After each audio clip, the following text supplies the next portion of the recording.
ಎಲ್ಲರಿಗೂ ನಮಸ್ಕಾರ. ನಾನೀಗಾಗಲೇ ನನ್ನ ಎವರ್‌ಗ್ರೀನ್ ಚಾನಲ್ 19 ಇದರಲ್ಲಿ ಧ್ಯಾನ, ಸ್ವಾಧ್ಯಾಯ, ಸಜ್ಜನ ಸಾಂಗತ್ಯ ಈ ವಿಷಯಗಳ ಬಗ್ಗೆ ಚರ್ಚೆ ಮಾಡಿದ್ದೆ. ಆದ್ರೆ ಧ್ಯಾನದ ಬಗ್ಗೆ ಸಂಪೂರ್ಣ ಮಾಹಿತಿಯನ್ನ ತಿಳಿಸ್ಕೊಟ್ಟಿದ್ದೆ. ಧ್ಯಾನ ಅಂತಂದ್ರೆ ಒಟ್ಟಾರೆಯಾಗಿ ದಿ ಪ್ಲಸ್ ಯಾನ ಅಂತ ಹೇಳ್ತೇವೆ. ದಿ ಅಂದ್ರೆ ಸೂಕ್ಷ್ಮ ಶರೀರಗಳ ಸಮುದಾಯ ಅಂತ ಹೇಳ್ಬೋದು. ಯಾನ ಅಂದ್ರೆ ಪ್ರಯಾಣ. ಅಂದ್ರೆ ಸೂಕ್ಷ್ಮ ಶರೀರಗಳ ಸಮುದಾಯದೊಂದಿಗೆ ಪ್ರಯಾಣ ಮಾಡ್ತಕ್ಕಂಥದ್ದೇ ಧ್ಯಾನ ಒಟ್ಟಾರೆಯಾಗಿ ನೋಡಿದಾಗ. ಅಂದ್ರೆ ನಾವೆಲ್ಲ ಈ ಬಾಡಿ ಜೊತೆ ಪ್ರಯಾಣ ಮಾಡ್ತಾ ಇದೀವಿ, ಹೊರಗಡೆ ಕಾಣಿಸ್ತಾ ಇರ್ತಕ್ಕಂಥ ಈ ಶರೀರದ ಜೊತೆಲಿ. ಸೂಕ್ಷ್ಮ ಅಂದ್ರೆ ನಮ್ಮ ಕಣ್ಣಿಗೆ ಕಾಣದೇ ಇರತಕ್ಕಂತ ಶರೀರ ನಮ್ಮ ಒಳಗಡೆ ಇದೆ. ಆ ಸೂಕ್ಷ್ಮ ಶರೀರದ ಜೊತೆಯಲ್ಲಿ ಪ್ರಯಾಣ ಮಾಡ್ತಕ್ಕಂಥದ್ದೇ ಧ್ಯಾನ. ಅಂದ್ರೆ ಇದನ್ನ ಆಸ್ಟ್ರಲ್ ಟ್ರಾವೆಲಿಂಗ್ ಅಂತ ಹೇಳ್ತೀವಿ. ಅಂದ್ರೆ ನಾವು ಧ್ಯಾನಕ್ಕೆ ಕುಳಿತುಕೊಂಡಾಗ ಉನ್ನತ ಲೋಕಗಳಿಗೆ ಪ್ರಯಾಣ ಮಾಡ್ತೀವಿ. ಅಲ್ಲಿ ಏನೇನೆಲ್ಲ ನಡೆಯುತ್ತೆ ಅದನ್ನ ನೋಡ್ಕೊಂಡು ಬರ್ತೀವಿ ನಮ್ಮ ಆಸ್ಟ್ರಲ್ ಬಾಡಿಯಿಂದ. ಸೊ ಇನ್ ಎರಡನೇದು ಬಂದಾಗ ಸ್ವಧ್ಯಾಯ. ಅದನ್ನ ಬಿಡಿಸಿದಾಗ ಸ್ವ ಪ್ಲಸ್ ಅಧ್ಯಾಯ ಅಂತ ಆಗುತ್ತೆ. ಅಂದ್ರೆ ಹೆಸರೇ ಸೂಚಿಸ್ತಾ ಇದೆ. ಸ್ವಾಧ್ಯಾಯ ಅಂತಂದ್ರೆ ನಮ್ಮ ಬಗ್ಗೆ ನಾವು ಅಧ್ಯಯನ ಮಾಡ್ತಕ್ಕಂಥದ್ದು. ಇಲ್ಲಿ ಏನಾಗುತ್ತೆ, ಧ್ಯಾನದಲ್ಲಿ ಸ್ವಾಧ್ಯಾಯ ಅಂದಾಗ ಏನಾಗುತ್ತೆ ಅಂದ್ರೆ ನಮ್ಗೆ ಧ್ಯಾನದಲ್ಲಿ ಏನೇನೆಲ್ಲ ಅನುಭವಗಳಾಯ್ತು ಅದನ್ನ ಒಂದು ಗ್ರಂಥದ ರೂಪದಲ್ಲಿ ಹೊರತರಬೇಕು. ಯಾಕೆ ಹೊರತರ್ಬೇಕಂದ್ರೆ ಅದನ್ನ ಆವಾಗ ಅವಲೋಕಿಸ್ತಾ ಇರ್ಬೇಕು, ಪುಟಗಳನ್ನ ತಿರುಗಿಸಿ. ನನಗೆ ಈ ದಿನ ಧ್ಯಾನದಲ್ಲಿ ಇಂತಹ ಅನುಭವ ಆಯ್ತು, ಅದರಿಂದ ನಾನು ಇದನ್ನ ಕಲ್ತ್ಕೊಂಡೆ ಅಂತ ಒಂದು ಗ್ರಂಥದ ರೂಪದಲ್ಲಿ ಬರಿತಾ ಹೋದಾಗ ಏನಾಗುತ್ತೆ, ನಮ್ಗೆ ಉಪಯೋಗಕ್ಕೆ ಬರುತ್ತೆ.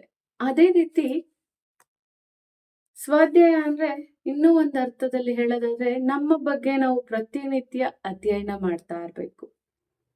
ಯಾಕೆ ನಾನು ಇವತ್ತು ಎಷ್ಟು ಗಂಟೆ ಧ್ಯಾನ ಮಾಡಿದೆ, ನನ್ನ ಮಾತಿಂದ ಯಾರಿಗಾದ್ರು ಹರ್ಟ್ ಆಯ್ತಾ, ಅಥವಾ ನಾನು ಮಾಡಿದ ಕೆಲಸದಲ್ಲಿ ಏನಾದ್ರು ಲೋಪ ಇತ್ತಾ, ಇದನ್ನ ಕರೆಕ್ಟಾಗಿ ಮಾಡಿದೀನಾ, ಎಷ್ಟು ಗಂಟೆ ನಿದ್ದೆ ಮಾಡಿದೆ, ಎಷ್ಟು ಗಂಟೆ ನಾನು ಪುಸ್ತಕವನ್ನ ಓದೋದಕ್ಕೆ ಸಮಯ ಕೊಟ್ಟೆ, ಎಷ್ಟು ಗಂಟೆ ಮನರಂಜನೆಗೆ ಸಮಯ ಕೊಟ್ಟೆ, ಎಷ್ಟು ಗಂಟೆ ಕುಟುಂಬಕ್ಕೆ ಸಮಯ ಕೊಟ್ಟೆ, ಇದರಿಂದ ಏನೇನೆಲ್ಲ ಕಲ್ತ್ಕೊಂಡೆ.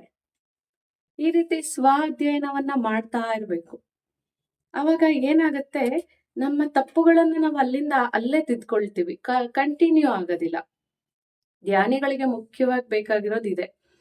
ಆವತ್ತಿಂದು ಅಲ್ಲಿಗೆ ಬಿಟ್ಟು ನೆಕ್ಸ್ಟ್ ಲೆವೆಲ್ ಅದನ್ನ ಕಲ್ತ್ಕೊಳ್ಳೋಂತ ಪ್ರಯತ್ನ ಮಾಡ್ಬೇಕು.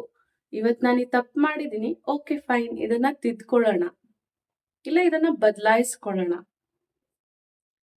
ಇನ್ನ ಒಂದ್ ಅರ್ಥದಲ್ಲಿ ಸ್ವಾಧ್ಯಾಯ ಅಂತಂದಾಗ ನಮ್ಮನ್ನ ನಾವು ಅರ್ಥಕೊಳ್ಳೋದು ಒಂದು ಬಗೆ ಆದ್ರೆ, ಹಾಗೆ ಧ್ಯಾನದ ಅನುಭವಗಳನ್ನ ಬರೀತಕ್ಕಂಥದ್ದು ಇನ್ನೊಂದು ಬಗೆ ಆದ್ರೆ, ಮೂರನೇ ಬಗೆ ಬೇರೆಯವರು ಬರೆದಿರ್ತಕ್ಕಂಥ ಆಧ್ಯಾತ್ಮಿಕ ಗ್ರಂಥಗಳಾಗಿರ್ಬೋದು, ಎಷ್ಟೋ ವಿಜ್ಞಾನದ ಗ್ರಂಥಗಳು ಎಷ್ಟೊಂದಿರುತ್ತೆ. ಅದೆಲ್ಲವನ್ನ ಆಗಾಗ ನಾವು ಅಧ್ಯಯನ ಮಾಡ್ಬೇಕು. ಯಾಕೆ ಅಂತಂದ್ರೆ ಅದರಿಂದ ಹೊಸ ಜ್ಞಾನ ನಮಗೆ ಲಭಿಸ್ತಾ ಹೋಗುತ್ತೆ. ನಾವ್ ಯಾವಾಗ ಕೂಪ ಮಂಡಕ್ ಅಂತೀವಲ್ಲ, ಬಾವಿಯಲ್ಲಿರ್ತಕ್ಕಂಥ ಕಪ್ಪೆಗಳ ತರ ಆಗ್ಬಾರ್ದು. ಅಷ್ಟೇ ಜ್ಞಾನಕ್ಕೆ ಸೀಮಿತ ಬಾವಿ ಅಷ್ಟೇ ಗೊತ್ತಿರುತ್ತೆ, ಅಷ್ಟೇ ಜ್ಞಾನಕ್ಕೆ ಸೀಮಿತ ಆಗ್ಬಾರ್ದು. ನಾವು ಸಮುದ್ರದ ತರ, ಅಂದ್ರೆ ಸಮುದ್ರಕ್ಕೆ ಎಂಡ್ ಇಲ್ಲ, ಆ ತರ ಜ್ಞಾನದ ಸಾಗರವನ್ನ ನಮ್ಮಲ್ಲಿ ತುಂಬಿಸ್ಕೊಳ್ತಾ ಹೋಗ್ಬೇಕು. 3 ರೀತಿ ಸ್ವಾಧ್ಯಾಯಗಳನ್ನ ನಾವು ಮಾಡ್ಬೋದು.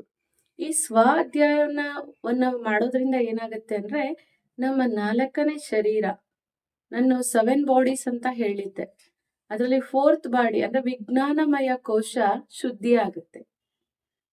ಈಗ ನಾವು ಕೇಳಿದೀವಿ ಪ್ರಾಣಮಯ ಕೋಶ, ಅನ್ನಮಯ ಕೋಶ, ಆನಂದಮಯ ಕೋಶ, ವಿಜ್ಞಾನಮಯ ಕೋಶ, ಈ ರೀತಿ ನಮ್ಮಲ್ಲಿ ಕೋಶಗಳಿರುತ್ತೆ.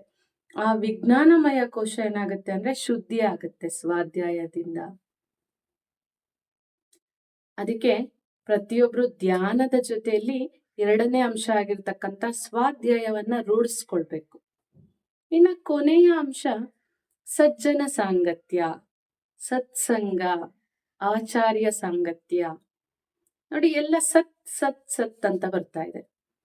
ಮೊದಲಿಗೆ ಸತ್ಸಂಗ ಅಂದ್ರೆ ಏನು?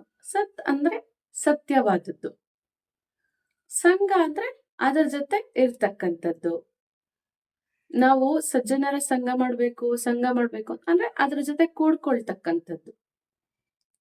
ಹಾಗಾದ್ರೆ ಸತ್ಸಂಗ ಅಂದ್ರೆ ಗೊತ್ತಾಯ್ತು. ಸತ್ಯವಾದದ್ದು ಎಲ್ಲೆಲ್ಲೆಲ್ಲ ಮಾಹಿತಿಗಳು ತಿಳಿಯುತ್ತೆ. ಅಲ್ಲಿ ಅಂತ ಕಡೆ ನಾವೇನ್ ಮಾಡ್ಬೇಕು? ಕೂಡ್ಕೋಬೇಕು.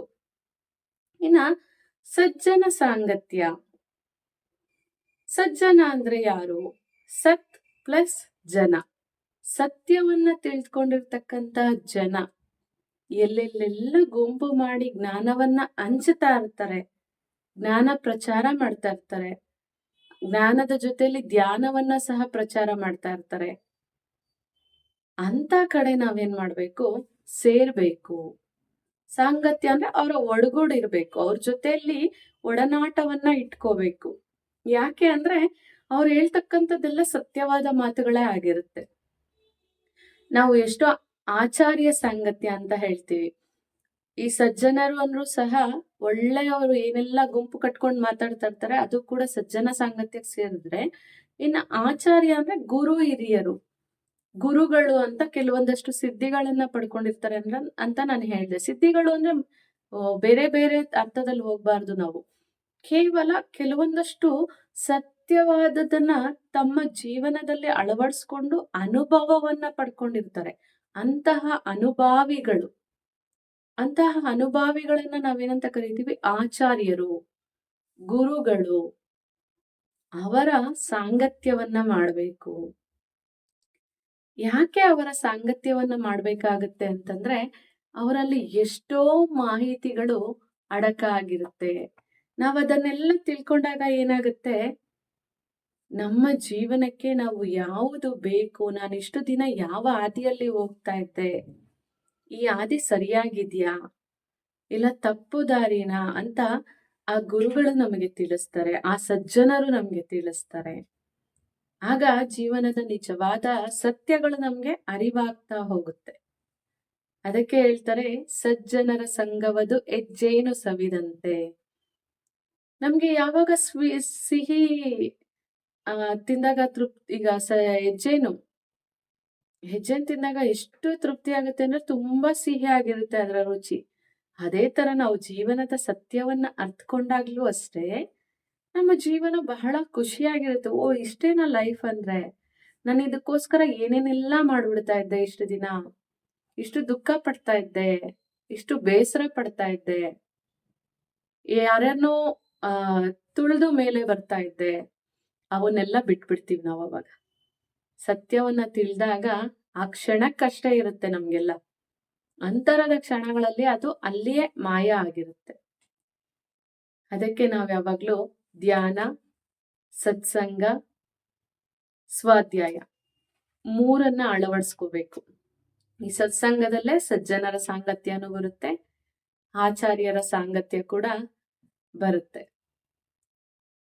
ಹೀಗೆ ಈ ಮೂರನ್ನ ಅಳವಡಿಸ್ಕೊಳ್ತಾ ಅಭ್ಯಾಸ ಮಾಡ್ತಾ ಹೋದಾಗ ನಮ್ಮ ಜೀವನದ ನಿಜವಾದ ಲಕ್ಷ್ಯವನ್ನ ತಲುಪ್ತೀವಿ.